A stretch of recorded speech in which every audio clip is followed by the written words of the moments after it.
Joseph Jaffe is not famous. I'm kind of famous. I'm Jerry Springer. And Jaffe is no host. He'd be lucky to be in my audience, let alone on my show. Well, maybe he's crazy enough to be on my show. I take that back. And that's not a good thing.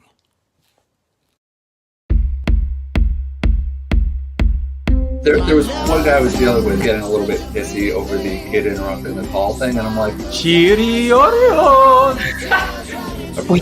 Oh, I'm sorry. No, please. Yeah. My bad. Please continue. It's very alliterative. They are going to be the ones powering the experiences that every customer has. Preference has power. I'm pretty sure Cato would say to me when I do every show, stop. I think he would. Those pieces are popping. Wait till you get the invoice. Here. I have a question. When's the last time you danced? When's the last time you laughed? Right now. I don't want to dance with you. When's the last time you flew a kite? Toasted Oreo. Look at you. You are insane. How did I do that? You're insane. You're insane. Well, hello, everybody. It is Thursday. We got over the hump. And now it's all just downhill from here. No, plain sailing as we look forward to the weekend. And, what is the weekend, by the way? Besides an artist, a singer, what is the weekend to an entrepreneur, to a creator?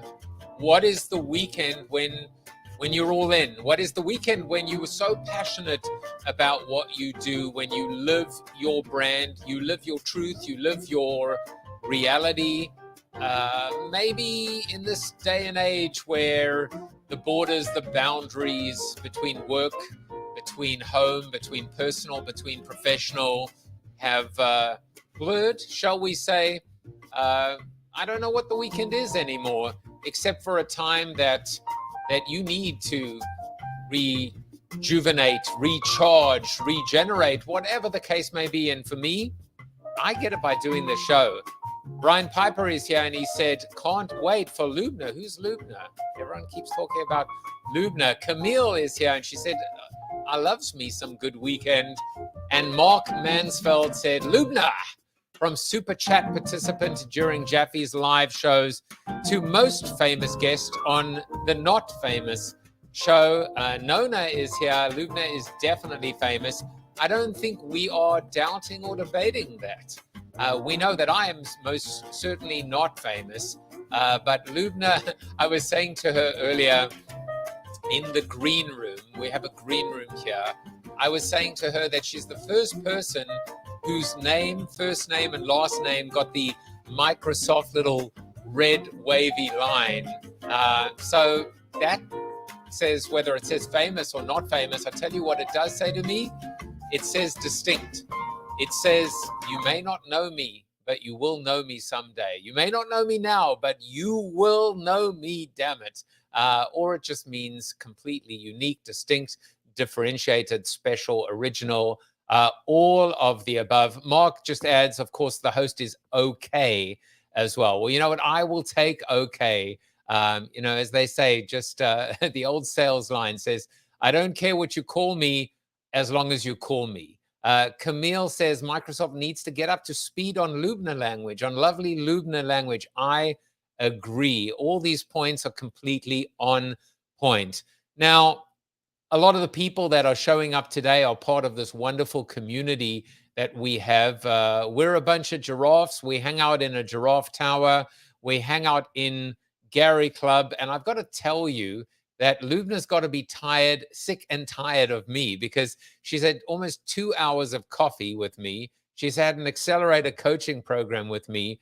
And now she can run, but she can't hide, because she's going to be on the show with me.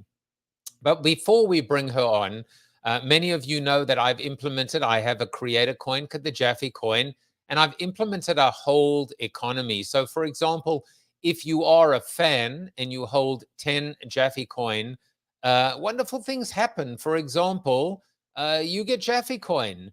Normally you get 0.1 Jaffe coin, but today you're getting 0.25. You're getting a quarter of a Jaffe coin which I guess is about, I don't know, $1.50, $1.75, more or less, in honor of Loubna. So I increased the amount simply because Loubna isn't just a guest. She's a regular on the show. She comments, she contributes, and she's inextricably a part of this whole ecosystem. So if you do hold 10 JAFFE coin right now, you should be getting yourself 0.25 of a JAFFE coin. It all adds up. Also, if you do have 10 coin, you're eligible to win NFTs. In fact, I'm giving away an NFT, this very specific NFT. And I said today, so maybe at the end of the show, but I'm going to ask Loubna some advice when she comes on. Maybe she'll give me some coaching as well, because I might have made it too hard for people to find where to actually put in their names. But if you are in my Discord, in my Not Famous Discord, if you are subscribed to the show, if you do have 10 JAFFE coin, all you got to do is put your name into the giveaways channel, and you, my friends, are eligible. But here's my problem I'm having. I've just grown too attached to him. I think it's a him. Yeah, he. I've grown too attached. I don't know that I want to give him away anymore. I kind of like the rainbow moustache and the rose star tinted spectacles, and I'm not so in love with army hats, but I don't know. Maybe Loubna can convince me to part with him, and I'll only have 171 giraffes left. So I'm starting to feel like they're running out, I suppose. I also spoke the other day about my speaking and how I've essentially NFT'd myself. You know, I just moved away from my speaking. I didn't try and become the world's greatest virtual speaker. I leaned in, I went all in, not only to this show, but also into the whole Web3 wormhole or rabbit hole or Alice in Wonderland hole, whatever you want to call it. But I feel now that I have something to say again, whether it's my old material, whether it's my new material. And I've got a bunch of new material from how I reinvented myself during a global pandemic. And so can you too. The best of 380 episodes. I don't think anyone has created as much video content, certainly, than I have over this 2+ year period. And when you have 380 guests, things start to connect. The future of work, the future of creators, creativity, diversity, equity, and inclusion, leadership, adversity, superpowers. I've been able to bucket and categorize and bring all of this content together, and I want to share it. And then finally, a new presentation called Winning at the Business of Web3. Now, what I've done is I've actually NFT'd myself. The only way to book me for a speaking engagement, whether it's a virtual, a North America, or a global keynote, is through these NFTs, through my site on Rally, through nft.rally.io. And I just wanted to say two things. One, if you didn't, today on the accelerator call, one of the bits of feedback I got is, there's this story, we didn't know the story about you. We didn't know that you used to connect brands and startups. We didn't know how you leverage your relationship with the brand world to connect with, whether it's entrepreneurs or startups or founders. Well, a lot of people didn't know that I spoke for a living and keynoted in over 50 countries. So I just wanted to show you a quick 2-minute clip of me in action. We move things around from bucket to bucket. We tweak. We incrementally change as opposed to blowing the whole damn thing up. And then it hit me. What if we were doing nothing more than just rearranging the deck chairs on the Titanic? The band continues to play, the frog continues to boil, and that iceberg gets closer and closer. What if we got all wrong?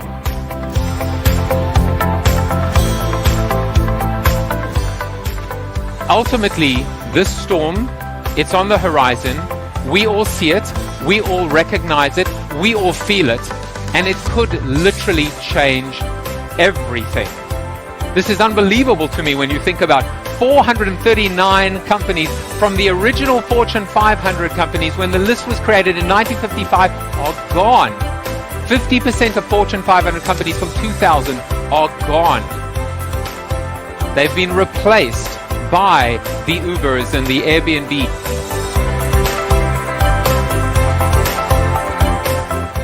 We used to tell our children, or we were told by our parents, don't get into a car with a stranger. And now we call it UberX. Well, guess what? I became an Uber driver. I did. I wanted to figure out how easy it was. It was a little too easy. I don't know how I passed the background check, but I did. And I got a little alert that said if I don't drive in 7 days, I would lose my license. So I didn't know what to do.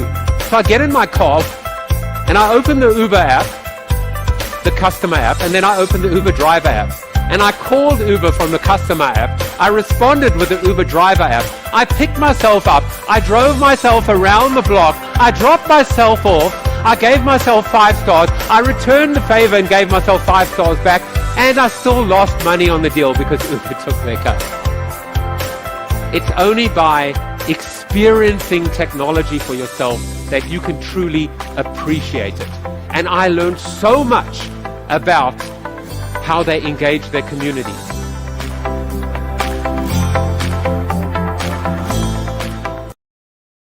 Well, here's what I learned. What I learned is that I was bloody thin back then. I need to lose some weight. That's what I learned. But seriously, if you do want to take advantage of these speaking opportunities, of these NFTs, I have a little bit of an offer for you, which is everyone that buys actually not everyone, whoever buys the first virtual North America or global NFT keynote will get a second one from me. So you can use one, you can flip one, everybody wins. I'm sharing this today because I just feel so energized. I feel like I am discovering my flow. And I'll tell you something in today's seated soliloquy. I used to say I go with the flow because my name's Joe. I used to literally say that. It was a little slogan I had. And I love the concept of flow. Flow is what Loubna is all about. Loubna's going to talk to you. Maybe she'll even give you a little master class with flow. But I just want to make one quick point and then go straight to her today in a shortened soliloquy because I spent a little bit longer showing you how energized and enthusiastic I am about the future. Number one, it has to flow. You want flow. You need flow, whether it is the flow of energy, whether it is the flow of blood, whether it is the flow of oxygen, whether it is the flow of a pipeline.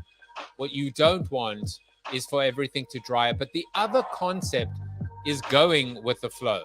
Is that a good thing or a bad thing? Should we go with the flow, whether your name is Joe or not? Or should you swim against the current? Should you cut against the grain? Should you not necessarily resist the flow in order to find your own path and create maybe a new tributary, I think is the right word as well. I don't know. I'm not the expert. I'll tell you who the expert is.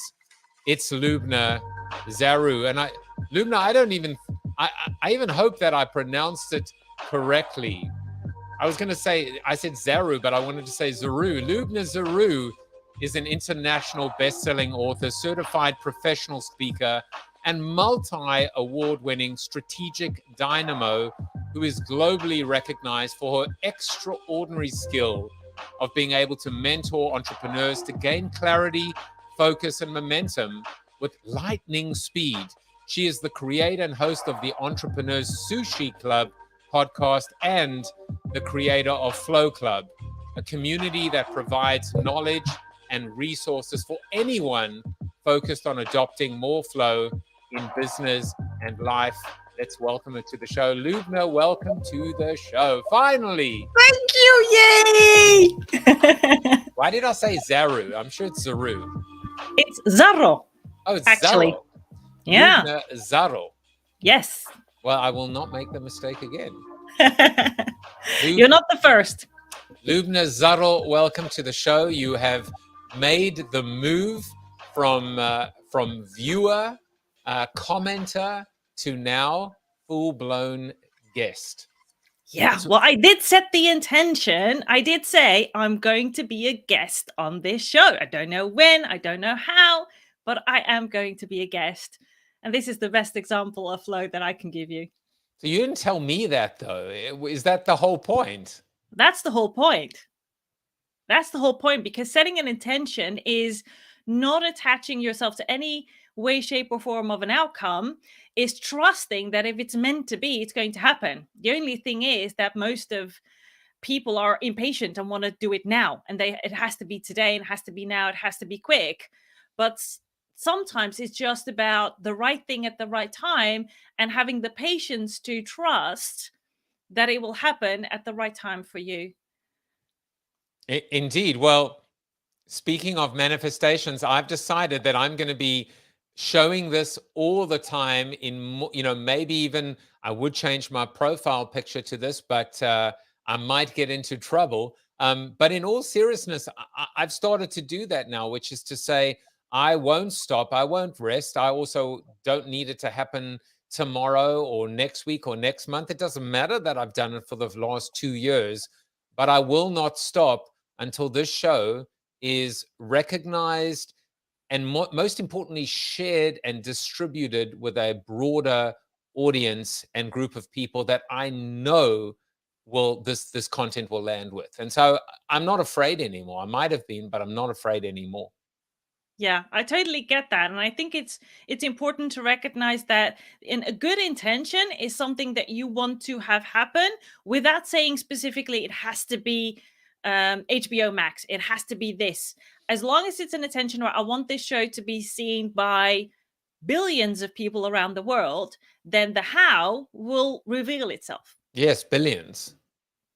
In fact, it was millions before this episode, but now I've upgraded it to billions. It should be with a B. Yeah, I agree. Nona is giving us 3 giraffes. Why 3 giraffes? Because it's creators helping creators helping creators. It's creating that ripple of an impact throughout the world. And also the number 3, as we learned, is a magical number. One person that loved the number 3, which I actually found out the other day, was Nikola Tesla. And so he was fascinated with 3, 6, and 9. And today is actually, funnily enough, it is 6/9. It is, it's the 9th of June. We're discussing the number 3. So everything is flowing, wouldn't you say? Oh, most definitely, especially with these numbers. And the funny story is, if you look at Feng Shui, and my good friend Marie Diamond is a Feng Shui expert, and she has an app where you can discover your energy number and work towards more flow from your physical space. Oh, so it even has, what's your success direction? What's the direction where you want to flow in your health? What direction should you flow when it comes to relationship? And my energy number is a 3. I did not doubt that for a second. Please tell Marie that I would like to, find out my energy number. And also, I have reached out to Feng Shui, but for some reason, their publicist will not get back to me. I want Feng to come on the show. So if anyone knows, I'm setting the intention for Feng, I'm just kidding, to come on the show. You know what? We try. Sometimes the humor lands and sometimes the absence of humor doesn't. But it's okay. Got to be prepared to fail. Fine. Yeah, it's absolutely fine. Who knows? Who knows? You might get Marie Diamond on the show someday. There you go. Brené Brown, Feng Shui, Marie Diamond. But I don't need to look beyond Loubna Zarrou. Camille says, set the intention and cultivate the emotion around it. And I like that idea as well, because I guess the intention is just is the bones, right? The emotion is the flesh. You've got to bring it to life. You've got to infuse life into it. Otherwise, it is kind of cold, brittle, sterile, and inanimate. Yeah, because then it just is, this is what I want. It's not an intention. An intention is something that you set out in the world and then you fuel it with energy. And that's emotions, that it's taking inspired action, is showing up to say, I really want this and I'm willing to do the work. It's not enough to say, that's one of the reasons why, or one of the criticism around the hit movie The Secret and the book was people started associating with, I want a Lambo, and then do nothing to work towards getting that Lambo, for example. Yeah, it doesn't work that way. You can't just set an intention, just sit out and like, okay, I wonder when that thing arrives at my doorsteps. It doesn't work that way. You have to show that it really is something that you truly believe you deserve, are worthy of, and you're willing to work for it. Nona's energy number, by the way, is 8, and I was thinking maybe Gino would show up because I know he wants a Lambo, but we know that he's working towards it, so that's a pretty good thing. Yes. Now, I was just realizing that you are guest number 379, so there's your 3, and 3 times 3 is 9, and who doesn't like lucky number 7 in the middle of that? So it is all around us. The question is, are we hearing? Are we awake? Are our eyes open? Are our ears open? Are we paying attention? Yes, definitely, because you can know about this stuff. You can know how to set intention. You can know about vision boards. You can know what you need to do. But if you are not paying attention to what's happening so that you can course correct when needed, then it won't work. And it's one of the things that most people say, but how did you do that? I said, because I listen, I pay attention, and it's intuition. You can't really rationally explain it to people. I mean, when I said months ago, I'm going to be a guest on this show, at that time, it felt like, oh, compared to some of the people that have been on this show, what would be interesting about me? I'm not famous. Who knows me? And what would I even be sharing right now, right here? All of those things come up. But I knew I was called to be a guest on the show. I just didn't know how exactly or when, but I trusted that it would happen at the right time, in the right way, around the right topics and themes. Well, and you did cheat a little bit, and you cheated. You cheated because you just showed up in coffee, in all of these rooms, etc. And all I had to do was listen back. All I had to do was hear you, and what came out of you was only substance. So it was easy for me, Yeah, but it wasn't cheating. It was taking inspired action, because it is about showing up, sharing who you are, sharing what matters to you, sharing what you are curious about. But I didn't show up because I was working towards being a guest on your show. I showed up because I wanted to show up. Right, and you did, and you really did do the work. So, cheating in air quotes. If you're listening to this in podcast form, you can't see the air quotes right now, but trust me, they're there. They are there. Now, I can confirm that they are there. Now, Loubna, another way you cheated is because you didn't expect to come on the show and be called a cheater twice, but because you are a regular on the show, in terms of, that there are fun facts. And so when I asked you for fun facts, you're like, no. You're like, there are no fun facts. Oh, yes, there are fun facts, Loubna. You are not getting out of your fun facts, and you know exactly what is. But let's be honest, you said fun facts that people don't know about me. Well, I had to change it, didn't I? I had to say, there's nothing there. All right, so you are an open book. So, for example, we all know that you love sushi, and if you can convert my 14-year-old fussy eater son to be a sushi lover, then I mean, you can be my co-host. Never mind, you can be my you can become my permanent co-host. But tell us about your love for sushi, and so much so that your podcast is even, called Sushi. Yeah, no, and the funny part is, I don't remember when I had sushi for the very first time. But what I do remember about that experience is, as soon as I had it, I loved it.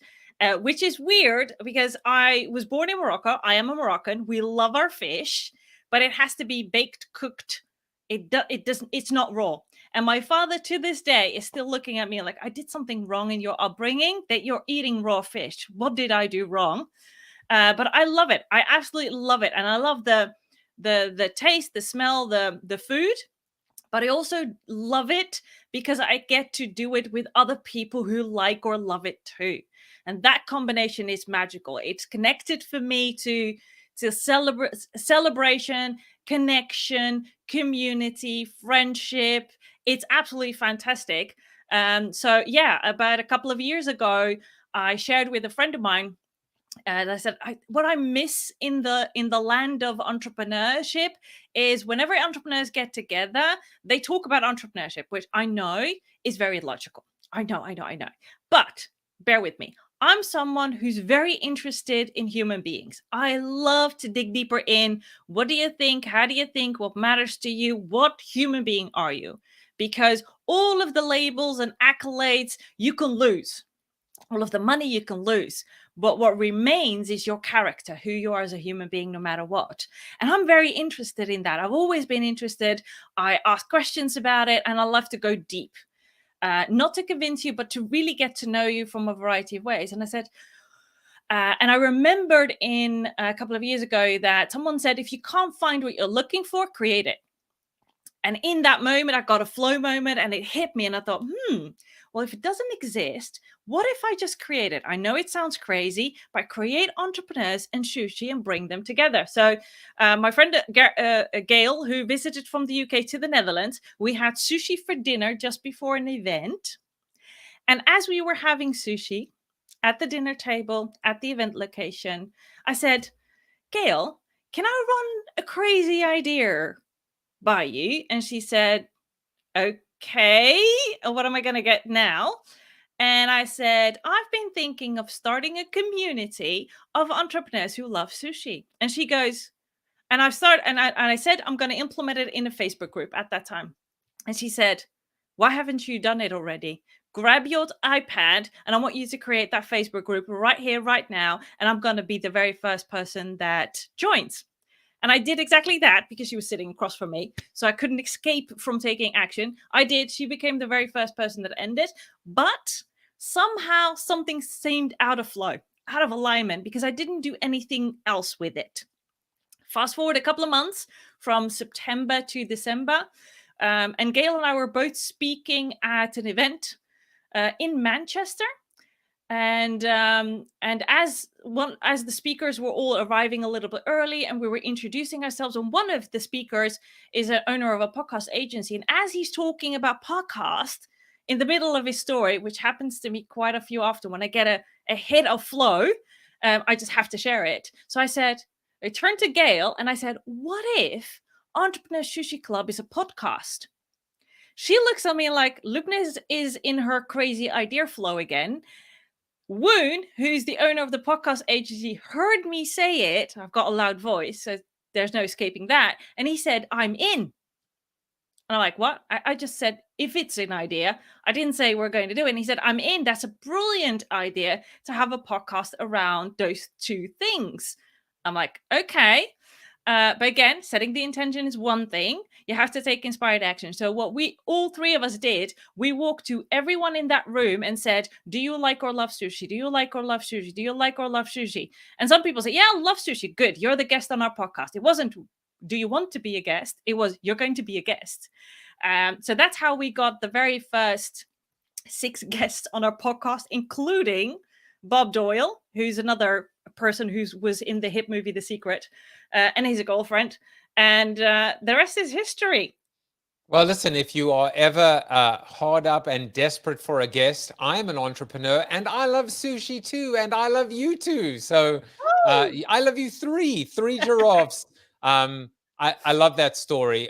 My mom is here and she's watching. She might be the only non-giraffe that is commenting. So I think maybe I have to send her an NFT. Maybe I'll take that giraffe that I wanted to give away and give it to my mom. But I think there might be a couple of unhappy people that want to win it as well. And spread the herd, bring in a new owner as well. Loubna, I love that story. And if you thought that was it, Unfortunately, we have some more facts which apparently are fun, but are not dark secrets. You have a book addiction. You can't not walk into a bookstore and walk out with books. So for you, I found a mug because of our coffee addiction as well. So in this particular case, it is a bookstore coffee mug. I think we need to get you one of those. I love it. I love it. Yeah. No, I have a serious condition. I really do. Wait, what do you think? I mean, what do you think right now? We were having an amazing conversation in the green room before about limited time in the day, right? One attention span, 24 hours. We need our sleep. We need to build our audiences. We need, we have our own energy, our own flow. We have community and shared flow, and it is almost overwhelming. There's just no time. What do you think the future is of books and of reading and even listening to books? Is just, and there's no time. I have to choose whether I want to listen to an audio book or your podcast, Loubna, or otherwise create my own. Where do you think it's all heading? Are you will bookstores even be around in 10 years' time? Well, I don't know about that. I believe that they will be, because there's something very special about the experience of holding that book in your hands and actually be able to make notes and go through them and flip through them. So that tactile experience is something that I enjoy very much, way more than audiobooks, way more than listening to podcasts. Even I still to this day barely listen to podcasts, although I have one. And I know that I love that because I'm holding something in my hand that's physical. So for me, again, I love to crawl in a corner, and I've been like this ever since I was a little girl, and just lose myself in a book, even if it's a management book, because sometimes I've got so many ideas and so many things that I could do, but by reading a book, it allows me to connect different things to different, and it helps me decide, okay, which of all of these ideas is the one that I'm going to take inspired action on right now, right here. And that's what it does for me. So, and I don't know, I mean, I should maybe I should experience listening to an audiobook, but I've listened to a couple of podcasts and it doesn't do that for me. So I don't know if an audiobook will be any different. I get bored very quickly, because then I go, but I want to make notes, I want to create my mind maps, I want to organize my thoughts in this process. And for me, that only happens when I'm holding a physical book. Okay, so I've got an interesting build on that. But first of all, shout out to Gino, who was actually was having sushi with you. He said books are the new CDs. And Sid says we need to get Mom a giraffe. I agree, but look no further than her son, who has 172 of them. I think I need to get her a giraffe, no doubt. But, there's something very interesting about this concept of like crossing over with respect to content, because you said something very interestingly to me the other day. You said when you comment, so for example, Gino says books are the new CDs. That is your way of processing. It is your way of actually committing it to memory by typing the blurb, the quote, the insight out. And I'll tell you, and you know this because you've seen it in Discord and you've seen me on the show, I take copious notes. I'm already taking notes from this conversation. Not only does it help me commit to memory, but when I go back and look at the show notes, I think like, I missed this. I missed that. Like it's almost like this was a really good episode. I wish I had time to watch my own episodes. I mean, not me, but my guests. So I think there's something kind of interesting going on in terms of how we take content and then we build on that content. It's like alchemy, right? It's a bite of content that gets fed into something that becomes bigger and transformational, if that makes sense. It does. And it's not only my way of retaining information and learning, it is how our brain works. Our brain is one big Google machine that makes connections between different concepts all of the time, whether we're conscious of it or not. So, and I'm someone who ascribes to the work smarter, not harder. So when I choose to put my time into watching something, whether it's a webinar or your show, I'm doing that because I want to get something out of that. I want it to help me either make a decision, connect some dots, get a new inspiration, make a new connection, because one, that new connection keeps my brain healthy, but it also helps me to start thinking of other ways that I can look at exactly the same thing. So it's something that is native to how our brain works. So if you want to make the most of your time, then you want to be engaging, because the best way to learn is to engage with what you're watching, consuming in any way, shape, or form. And most people don't get that. They think I can passively listen to it. You'll probably only remember about 10% right after, and within 7 days that is reduced to a couple of percents. So you just wasted that hour. It's so true. And in actual fact, I once heard, and I've said this on the show before, that any keynote or presentation, you're lucky if someone takes away 3 points. And when we think about a day, a whole conference, a day of keynotes, and someone says to you a day later, 3 days later, so who spoke? And you'd be like, well, you're lucky if you remember the keynoter. Yep. You're even lucky if you remember what they said. You might be saying, well, this person fell off the stage, or their zipper was open. I mean, it might be something completely distracting. Yeah. But the real geniuses, the keynoters, are the ones that the things you take away from them are the things that they wanted you to take away, and that is an art form.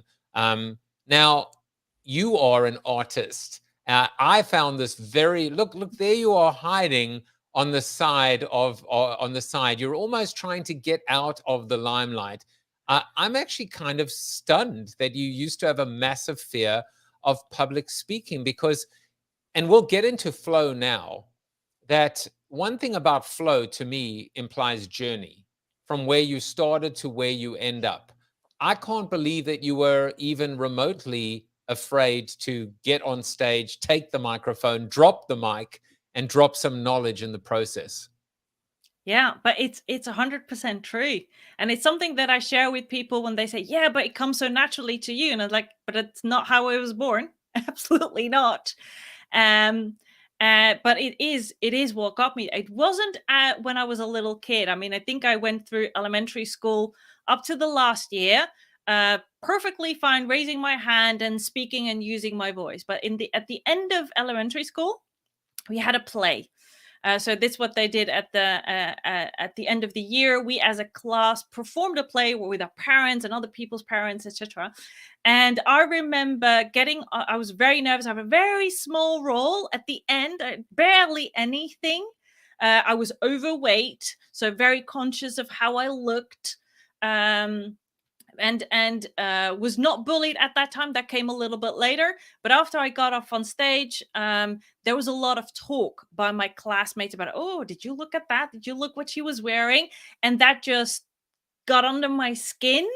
And it wasn't the only one, but it was the seed for what became my fear of public speaking. I wanted to be a wallflower. I do not want it to jump out. I didn't want anyone to know who I was. I barely used my voice, and people were actually forcing me to say, share with us. And I'm like, no, I have nothing to say. Just go on. And again, I would rather bury myself in a book than talk to another human, let alone stand in front of a group and share. And that stuck with me for many, many, many years until. And I still remember that moment like it was yesterday, until I was at university. And this is the time, I'm going to date myself, the time of the overhead projector. For those of you that remember, that was when you had to move things to present something. And I was in a class where the teacher said, each and every one of you has to present. And we got an assignment. I don't even remember what the assignment was, but you got to present. And I remember sitting in that chair saying, God, if you would just let me know what day that is, that's the day I'm going to be sick. And as I was thinking this, he went, and if you're right now sitting on a chair thinking that you're going to be sick on that day, think again. You have to do the presentation to finish up this course, or I won't grade you. And I'm like, damn, I can't escape this. And I still remember fumbling with those pieces of paper. I was nervous as hell, but I was reconnected with, it's not as bad as you think. It's actually a great way to share your voice, connect the dots, uh, categorize your thoughts, and become someone who has an opinion or a perspective on a topic or a variety of topics. So, yeah, since then, I've been getting up and raising my hand, usually the first person. So that's where I started. But now I love it. I actually love to get back on stages. I love speaking. I love sharing my stories. But it's not, and I don't care more about being judged or even rejected, of people thinking, oh my god, she talks too fast, or she uses her hands a little too much, or I'm like, this is me. You either like me or you don't. Next. And I most certainly do. The giraffes are being playful in the background. Mark Mansfeld says, Gino, listen, some history for you. Overhead projector. Gary Henderson says, I remember those. And Gino says, those were destroyed together with the dinosaurs, right? Who are you calling a dinosaur, Gino? Camille says, I used to crush overhead presentations. Now, I learned something back in the day. I also went through that professional communications course. The one thing that you never did was, one of the things, it's a tell, right? When you're nervous, your hand shakes like this, and you can't stop it. And so when people were pointing on the overhead projector, it was a dead giveaway. Today, the equivalent is the laser pointer. So the key hack was, you took your pen and you put it down on the overhead projector and you left it pointing to the exact spot. So I date myself to the good old days of the overhead projector. Yeah, those were a lot of fun. Now that was a moment for you, but when did it change? And this whole concept of flow, I tell you, I don't know if you know this about me, but I have a superpower. My superpower as a former strategic planner is I can really just spot. I almost have like a physical reaction to things that resonate, to new ideas, to new thoughts, to insights. And I really, really think that flow is a winner. And I can see it like, go with the flow. This idea of is that a good thing or a bad thing? And then I was jotting down this idea of flow moments, out of flow, a hit of flow. It almost sounds like a hit of Joe, or a hit of coffee, in a sense. There are all these nuances, and I think it's multicolored, isn't it? It's multidimensional. It isn't just black and white. It is a rainbow of possibilities. So I would love to hear your journey from the wallflower and this moment where you couldn't be call in sick, to the Loubna that we know today, to actually being able to dedicate yourself to flow and helping other people discover and maximize and manage theirs. Yeah. Great question, and a great journey. And I'm very fortunate that a couple of years ago, I was invited to look back on those moments. That's how I remember most of these things, and they were very impactful. So for me, it was realizing very early on, or getting the insight of the definition of success. And do you follow what society tells you that's success, which I've done for many years? Get into university, make sure that you get a good job, that you make a lot of money, that you can share accolades and labels, and that is what is important. But what I discovered is, even when I get to that, people just move the goalpost. Oh, but if you achieve that, no, but you don't have the second title or the third title, or you don't have that. And I'm like, I can't be on that hamster wheel of moving goalposts and moving towards every time someone decides that it has to be something different. It is not the way to work. So very early on, I got connected to, and had a lot to do with the fact that I was bullied in high school. Again, for my weight, and the fact that I would wear glasses at that time. A lot of people had opinions about me or wanted me to do something. And I'm like, but I want to do what I want to do. And I felt that inner calling of, but I don't want to do that. I do want to do this. And teachers would say, because I was reading a lot, I was propelled into other worlds, in other ways of living, in other ways of being, that I thought, I want to be more like that. I want to be more in flow. And I didn't know the word back then, but I wanted that's a way of living that I want to attribute to, and not that hustle and grind and working hard just to prove to someone else that you're worthy. I believe that I am already worthy. And I believe that when I tap into that, I'll be more of myself and have the biggest impact that I can have from who I am. And I shared with this at an interview earlier this week. I would rather live from the inside out than from the outside in. Because a lot of people have opinions, will have expectations, but it doesn't make you feel fulfilled. So for me, it came through being bullied in high school. Eventually one day, and I still don't remember what was the trigger exactly, just deciding, you know what, I'm going to stop listening to these people. I'm going to just stop. I'm giving them way too much attention. I'm getting exactly the one thing that I don't want, which is more bullying, more attention, more things. And I'm not going to do that. And ever since I've done that, I've stopped listening to other people and not taking into their perspective, but not taking it in as a truth or an expectation. I would take it in as information, value it, and then decide, what do I want to do with it? And that was really early on at high school, towards university. And then fast forward a couple of years, I was at the end of my university and coming up to, okay, I've got to apply for a job. And I had different jobs at that time to put myself through university. And one of the things that I learned very early on, I have to have fun. It has to be fun. I don't want to be going to work and not excited about it. I want to do something that is enjoyable. I want to do something that sparks my own joy, sparks my own fulfillment, helps me stay in flow more of the time instead of being something that happens spontaneously. I want to create it. I want to take the reins and create my future the way that I see fit. And that's basically what happened ever since. And I discovered very early on in the very first couple of years of my very first real job is that a lot of people came to me and said, you only do what you enjoy doing. And I'm like, yeah, why would I do anything that I don't enjoy doing? That was the standard for me. And it took me, I think, person number 20 to say that to me. And I thought, I better listen, because there's something different about what I do that I'm not realizing. And I started shifting my conversations. Whenever someone would say, you only do what you enjoy doing, I would say, you can do that too. And I'm like, no, I can't. I'm different. I'm not like you. Like, not like me. If you don't have to be like me. If I can do it, you can do it. And they would come up with all of these excuses. And I'm like, yeah, if you think I was born this way, it's not. It's a result of setting intentions and putting in the work, taking inspired action, making a decision and committing to it.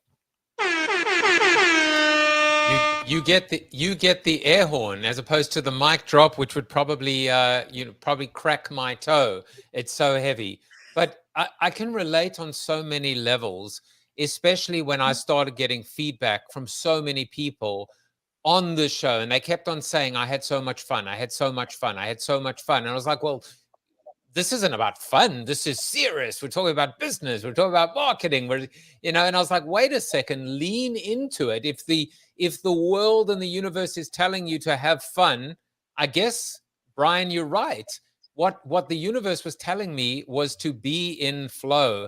Gary just went and grabbed a bag of flow. So the flow is flowing right now. Look at you. I mean, Brian said, look at that fantastic smile. I see it in my mind whenever I hear her talking. Now you can see her talking. And Tom Morris says, Joe is in the flow, and so is the show. Tom is our resident philosopher.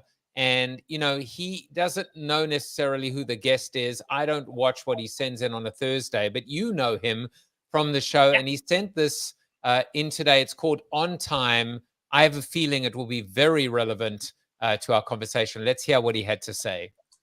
Cool. Hi, I'm Tom Morris. I want to talk to you a little bit today about the ancient Roman Stoic philosopher named Seneca. Seneca was an advisor to the emperor. He was a prominent attorney, and he was just a really wise person. In his essays and letters, which I recommend to you, go to any bookstore, go to Amazon, look up Seneca, see if you can snag some of his writings. It'll be like the wise person living down the street from you. It's just as timely now as it was in his own day. Well, Seneca says in one place that he hears so many people complaining that we have too little time in life. They complain about the brevity of life, the shortness of our duration here on this earth. There's not enough time. There's not enough time. Seneca says there's plenty of time for most people if they'll just invest their time well. That's a pretty powerful concept. This morning, I was investing some of my time rereading one of my own novels, a book called The Golden Palace, where a very wise man is talking to two younger friends, and he's advising them about time. He says, be careful with those people around you who tend to waste their own time, because they're the people most likely to try to waste yours as well. He talks about thieves of time who take away something from us that we cannot get back. He also talks about investing our time in the people and projects we care most about. And that's one of the most valuable and precious things we can give. And in connection with this wise old guy says, you can't really manage your time well unless you manage your emotions well. And you can't really do that unless you manage your thoughts well. When we ponder just for a minute how so much of our time gets wasted, we realize it's when our thoughts drift, or when we get obsessed about something that doesn't really matter, or when our emotions get worked up in ways that aren't healthy. This advisor says to us, manage your time by managing your emotions, and do that by managing your thoughts. Then you can use your time well. Happy philosophy. Damn. Wow. I love Seneca, by the way. Yeah, I mean, nailed it. I love Seneca tea, by the way. I have a feeling that's a different kind of, sorry, a little bit of a New York joke. I think that's decaf tea called Sanka, just for people going, what? I'm 0 for 2, damn it. I'm 0 for 2. I can't. You're laughing out of pity. I get it. It's fine. But yeah, I love that. I mean, Loubna, that's everything we were discussing before. It was what I was discussing with Gino before today. He just brought it all together, didn't he? Yeah, but it's true. I mean, the amount of people that say, I don't have time, that I hear, I'm like, it's not about you having not enough time. It's what you're doing with the time that you have. If I can do all of the things that I love doing, that I enjoy doing in a short period of time, then you can too. It's a matter of making a decision. And time is a man-made construct. We've decided that we wanted time, but we decided that we want a clock. And it's not about sacrificing your sleep to get more time. It's not about sacrificing time with your family and your friends to get more time. It's about, what do you do in that time that you do work? And how productive is that? I went to sushi last night with a couple of my friends, and one of them shared her story of she was a partner at one of the big accountancy firms here in the Netherlands that you can also find abroad. She retired a couple of years ago, but she loves what she does. She's passionate about being an accountant in this case. And she said, so I want to keep busy. I don't want to stop doing. That's not me. I want to doing what I love and I'm passionate about. So she got a part-time job at the Association of Accountants here in the Netherlands.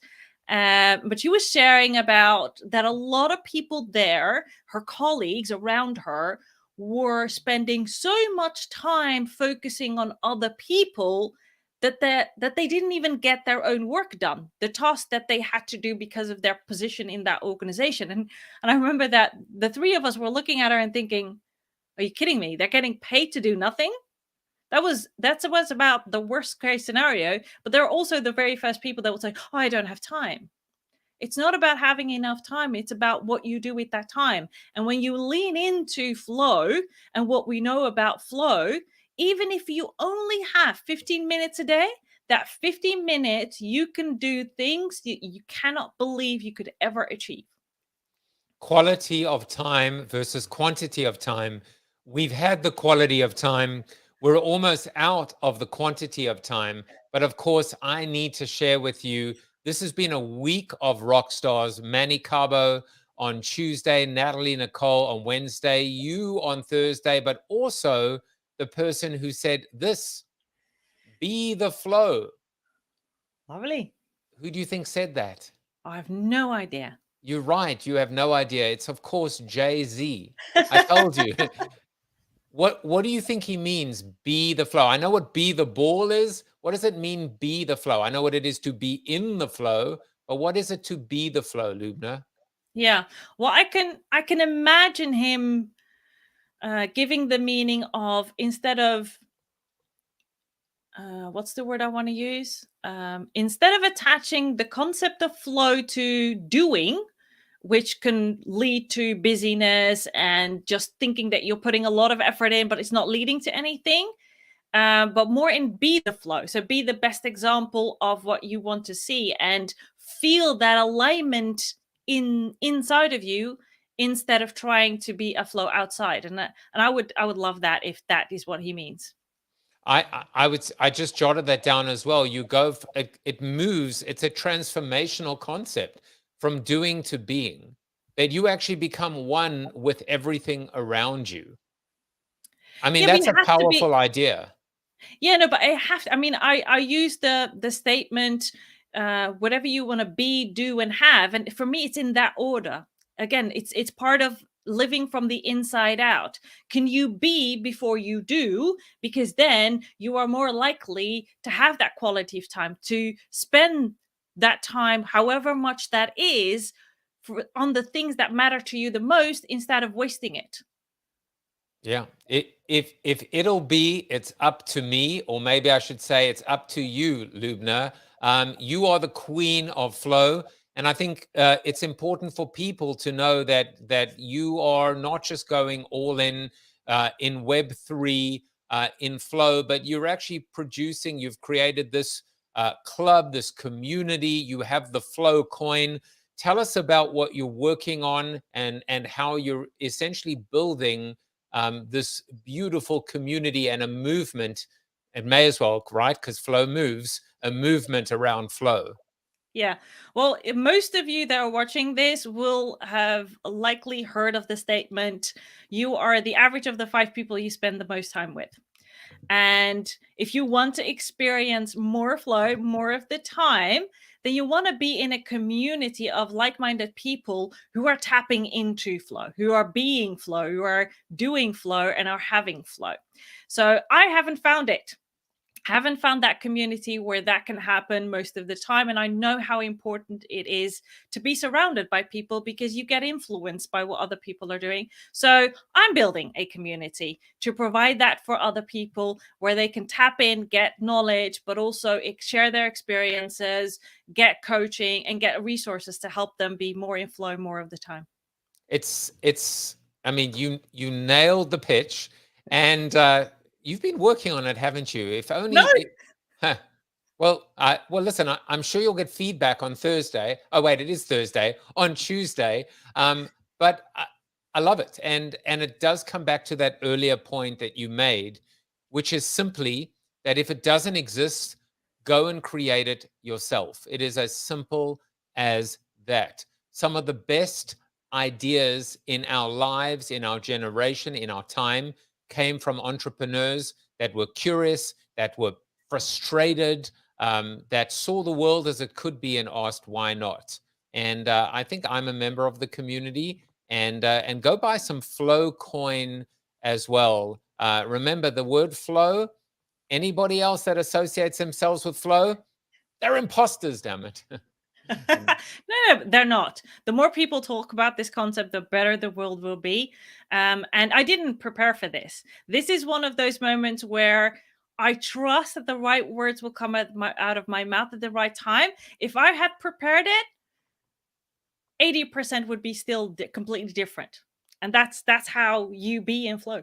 Right, and the beauty of this is you can go back and you can replay the flow as often as you want. Loubna, I hope you haven't got tired of me yet. I just realized right now that I was having so much fun with you that I forgot to check and I forgot to give away this beautiful giraffe. But here's the thing, I am going to give it away. And I'm actually going to make sure, and I'm not going to give it away to my mom. I'll give her another one. But I'm going to make sure that whoever gets this commits to coming to coffee in the morning and becoming an active member of the herd, because these days, these moments where I've gotten the privilege of getting to know you have been just moments of quantity and quality, and we've become so much richer for it on every level. Well, thank you for your kind words. I appreciate it. So if you want to, Camille says yes, coffee participant loading. And Sid says, yes, create it yourself, create what you needed because others needed it too. You manifested it. It came to pass, and the time flew, not flow, but flowed because we were having fun. And there's that word again. Please go and join the Flow Club, bit.ly/Flow Club, and you can follow Loubna on Twitter, on Instagram. I follow her. I love to follow her too. She pops into Twitter Spaces, Clubhouse from time to time, very active in Discord, and hangs out with Jay-Z apparently from time to time as well. Just kidding. Loubna, thank you for not just coming on today, but for being a part of this show's community, my life, and also, of course, who else's life you've inspired, right? Chuck Norris. You are Chuck Norris approved. And we will be back next week. Take care, everyone. Bye-bye. Thank you for watching the show about hope, positivity, optimism, and if there's time left over, a little bit of marketing with your host, multiple author, and global keynote speaker, Joseph Jaffe. If you like the show, tell a friend or two. Please subscribe to the show, and if you want to get inside news, previews of upcoming guests, and much more, visit josephjaffe.com/subscribe to sign up for the show's newsletter. And despite the best ministrations of your wife, you still look ugly.